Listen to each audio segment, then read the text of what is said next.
Hey, it's Al Angelo from A Plus Racing, bringing you a video on how to fix your Miata, or any car for that matter, this particular video. So, you guys probably know I'm on Facebook, and I watch the complaints on the NB group, the NA group, the Spec Miata group, the Do-It-Yourself Miata. I kind of watch those, and it kind of gives me ideas for videos. So I got this idea from a comment I read on there today, where somebody has a picture of a couple of codes from an NB1, and they're asking everybody, so what do you think this is? And what everyone says, okay, so it's like a knock sensor. And everyone's like, oh, you need to replace the knock sensor. And then there was a code for the IAC, which is intake air temperature. And so it's like, oh yeah, you need to replace the intake air temperature.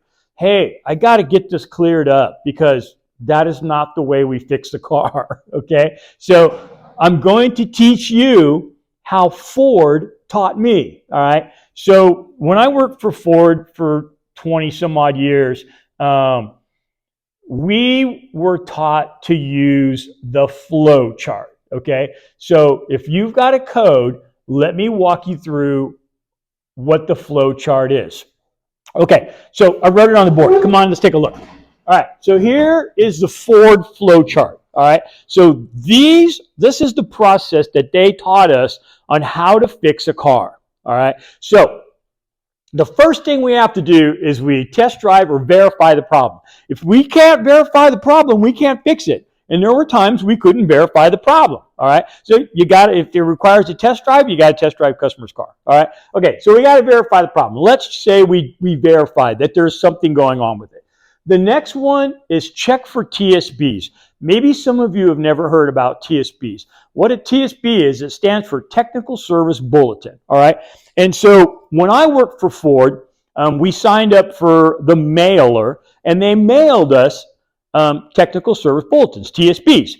Every week, we got a new one, all right? So it would be like 1-1-92, and that meant that was January 1st of 92, and that was the first week of Technical Service Bulletins. And what would be in the TSB would be all of the problems that Ford knew was a problem, and that they were either working on a fix or they had a fix for it, okay? And they were send those right to us technicians, okay? And then at the end of the year, they'd send you a binder, and you put them all in the binder, and I got to tell you, it was about this thick.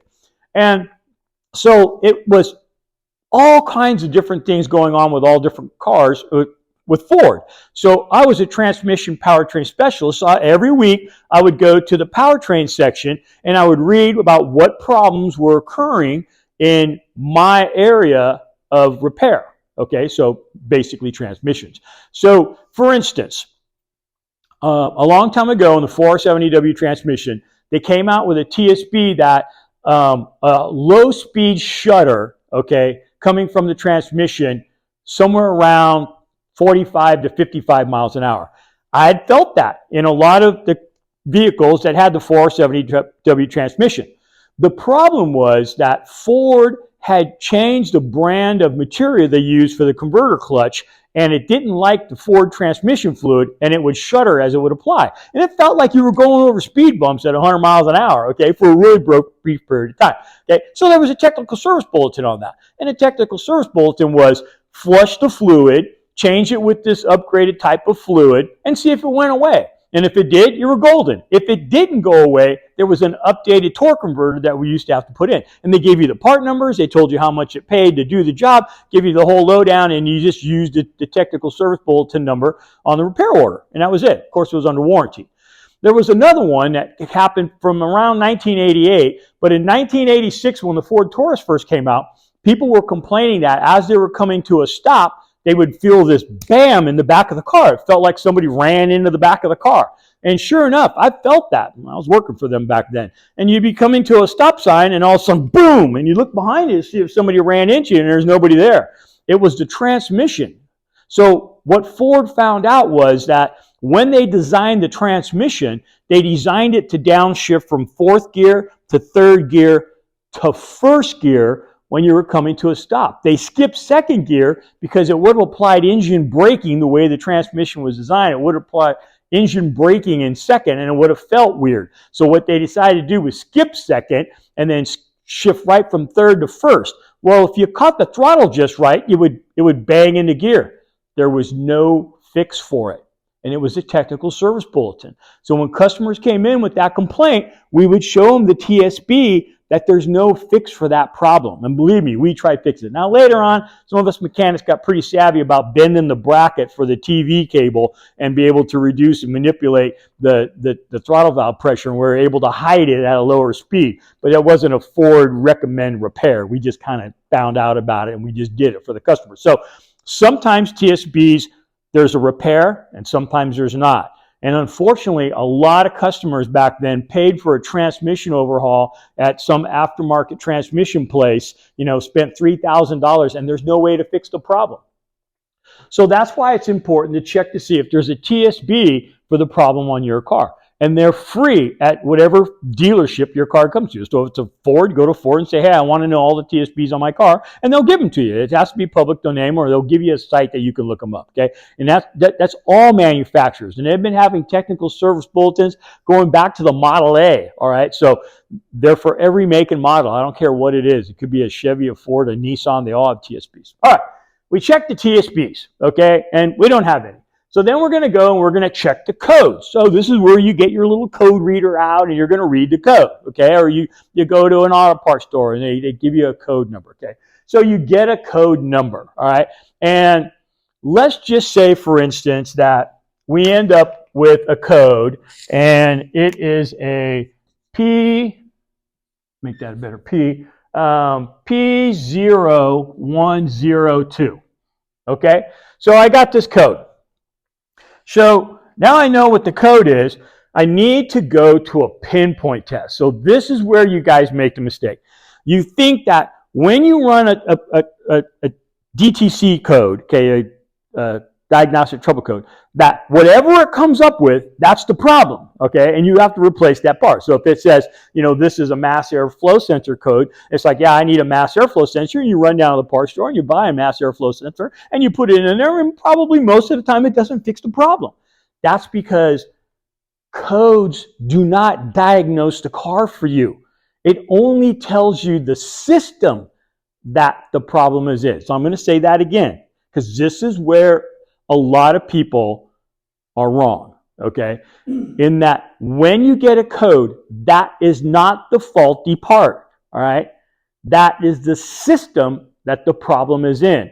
And the computer recognizes that there's a problem in that system. It cannot diagnose parts, okay? It can only tell you that this is the system where there's a problem, all right? So we need to go to what Ford calls a pinpoint test. I don't know what other manufacturers call them, all right? Ford, we always call it a pinpoint test. And what the pinpoint test is exactly that. It pinpoints where the problem is, okay? So I'm going to sit down for this. Here is where we're going to run into a problem.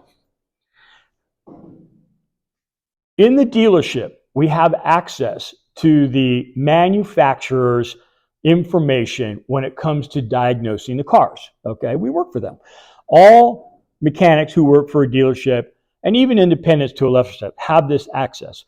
Now, we have the access to that here at school, but we do it through what's called Mitchell On Demand, okay? So the school pays for a subscription to an online repair service, Mitchell On Demand. There's All Data. There's several of them. Snap-on has one. And so we have access to this, all right? So when I need to do a pinpoint test on a code, I merely go to Mitchell On Demand because we've paid the subscription. So what I would do is I would go to the site. So I'm going to bring it up here on the screen. And Mike, you can take a look up here. Let's see if I can back up. I'm already in it right here. Nah, it's not letting me back up. You got to X out of it. All right. What, over here? Yep. Get rid of that? Yep. Oh, okay. All right. So here I am. I'm online. I punched in a 1999 Mazda Miata 1.8 engine. Okay. So I go to Service Manager here, and right up here, it has DTC index. Okay. So I'm going Engine Performance Diagnostic Trouble Codes. And here's all the codes that are affiliated with this 1999 Miata that I have selected.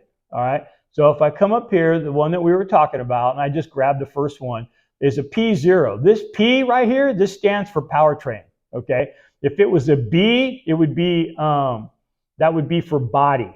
And I think there's a U, and that's for like the utilities or like the ISO that is ran through the car, but I rarely ever see the U. So most of the time we're dealing with a P. So right here it says mass airflow, you know, the MAF, sensor circuit, low input. So if I click on this, it's going to take me to the pinpoint test. Okay. So right here, it tells me what the DTC, what the problem is right here, what it is and what's shorted, that kind of thing, but the condition.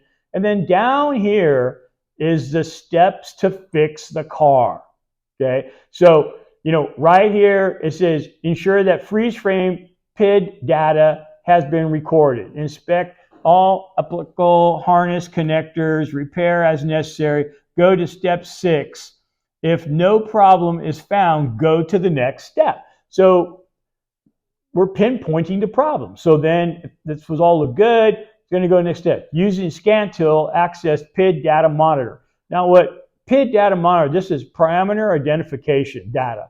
And what this is, it's an area and a scan tool that you can actually look at what sensors are doing in real time while the car is either being driven down the road or while the key is on. So it wants you to record the data from the mass airflow sensor. So basically the way this works is, if you notice here, if you found the problem, go to step 6. Step 6 is you erase the DTC, clear the codes under self-diagnosis, self-diagnosing introduction. The Miata Millennium tells you some more stuff. So this is like verifying the repair. So all of these will say go to step 6 at the end because you fixed it. So if this didn't fix it, then you go to the next step. And so they keep sending you down to the next step. All right. And then always the last problem is replace the PCM. And so the PCM, the programmable control module, cannot diagnose itself. So it's like a process of elimination. You eliminated all these problems. But I got to tell you, when you get to this point right here, that you better go back and do this again and have somebody look over your shoulder, because I can count on one hand how many PCMs I replaced in 20 some odd years of working for Ford, because they don't go bad. All right. They can be updated, but they rarely ever went bad. So this is a pinpoint test. This is what it looks like. All right, Mike, come back to me now. Okay. I am fortunate that I have access to this. Now, I could go to the dealership. I have friends at pretty much every dealership there is, and I could bum it from them. How do you get this information? I actually looked online to see if I could find a site that shows us this, and I could not. All right, I'm sorry. I couldn't find it. I don't like not having an answer for a question. And the question is, how do I find a pinpoint test if I'm not a subscriber to one of these extremely expensive sites? And so the best that I could say for you is that you could go to the dealership and ask them if you could get a copy, or you could look at, the pinpoint test for that vehicle. So I would probably go to the service manager, or possibly the shop foreman of the shop, or even if you've had a little independent, and most independents have this, that they would be able to possibly share that information with you so that you could help diagnose the car. Unfortunately, sometimes it also takes some type of special equipment. In this case, they wanted a scan tool that was capable of looking up and recording PID monitor, which that little one that you bought, at O'Reilly's or Napa, it's not going to do that. It's going to be a much bigger, much robust style scan tool, or possibly a laptop. So another thing I want to show you while I'm right here in my mind, and we're going to switch gears here from the pinpoint test, is that if I go back to the search, how do I get back to there? Is there a little arrow over here, Mike? Yeah. Okay.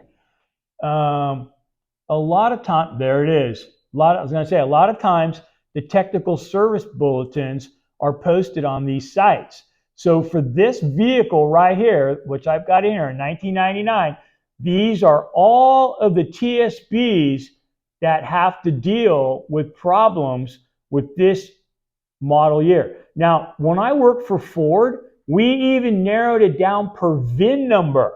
Okay, so this is just a general, these are problems that Mazda knew about going in about the vehicle. But at Ford, we narrowed it down with a VIN number. So we would punch in the VIN number in a thing that we used to call Oasis, and Oasis would print out all of the technical service bulletins that pertain to that particular car.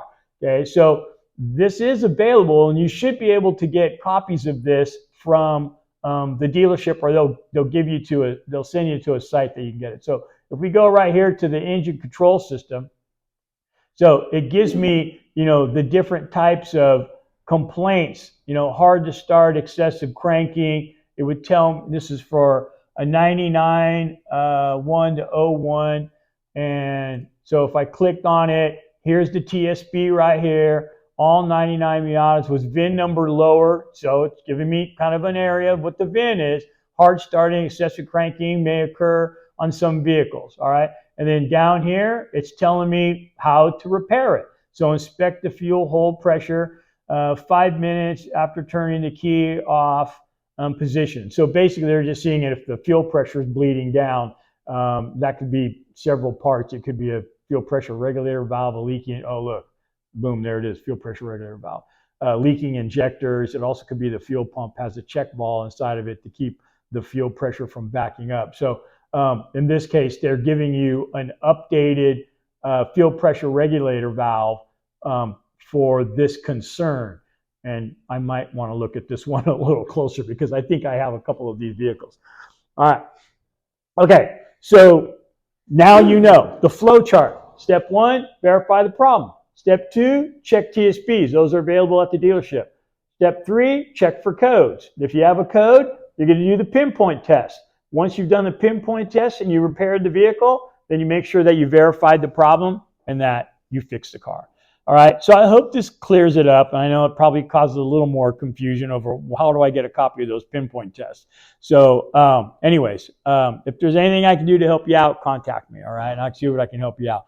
But I hope this clears up some of the myths about codes, that nasty check engine light that comes on from time to time. And believe me, I own 3 or 4 vehicles that have a check engine light on right now. So in my advanced class, I bring them in and I make them fix it by following these steps, all right? Okay, well, hey, Al Angelo, A+ Racing, thank you for subscribing. I hope this helped, and I'll see you at the racetrack. Bye now.